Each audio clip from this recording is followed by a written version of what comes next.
തന്റെ ഭാര്യ ഉൾപ്പെടെ വേണ്ട എന്ന് പറഞ്ഞ ചിത്രം പലതവണ മാറ്റിവെച്ചുവെങ്കിലും അദ്ദേഹം ആ സിനിമ ചെയ്യാൻ തയ്യാറാവുകയായിരുന്നു.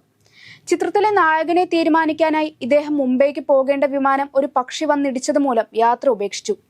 ചിത്രീകരണ സമയമാകട്ടെ നായകന്മാർക്ക് കുറെ അപകടങ്ങളും പറ്റി. എന്നിരുന്നാലും ആ ചിത്രം പൂർത്തിയായി. അതോടെ മലയാള സിനിമക്ക് കിട്ടിയത് എക്കാലത്തെയും ക്ലാസിക് റൊമാൻറ്റിക് ഫാന്റസി ചിത്രമായ ഞാൻ ഗന്ധർവനായിരുന്നുവെങ്കിലും സിനിമയുടെ സംവിധായകനായ മലയാള സിനിമയുടെ ഗന്ധർവനായ പി പത്മരാജൻ എന്നേക്കുമായി വിടവാങ്ങിയിരുന്നു. ഞാൻ ഗന്ധർവൻ എന്ന തന്റെ ചിത്രത്തിന്റെ പ്രിവ്യൂ കാണാനായി കോഴിക്കോടെത്തിയ പത്മരാജനെ 1991 ജനുവരി 24 രാവിലെ അവിടുത്തെ ഹോട്ടൽ മുറിയിൽ വെച്ച് മരിച്ച നിലയിൽ കണ്ടെത്തുകയായിരുന്നു. മരിക്കുന്ന സമയം 46 വയസ്സ് മാത്രമേ അദ്ദേഹത്തിന് പ്രായമുണ്ടായിരുന്നുള്ളൂ. സിനിമാ ലോകത്തെ വളരെയധികം ഞെട്ടിച്ച ആ വേർപാട് ഇന്നും മലയാള സിനിമയുടെ തീരാനഷ്ടമായി അവശേഷിക്കുന്നു. ഇന്നേക്ക് മലയാളത്തിന്റെ സ്വന്തം പപ്പേട്ടൻ വിടവാങ്ങിയിട്ട് 34 വർഷമായി. എങ്കിലും താൻ അനശ്വരമാക്കിയ ഒരു പിടി കഥാപാത്രങ്ങളെ പോലെ മലയാള മനസ്സിൽ അനശ്വരമായി തിങ്ങി നിൽക്കുകയാണ് പത്മരാജനും.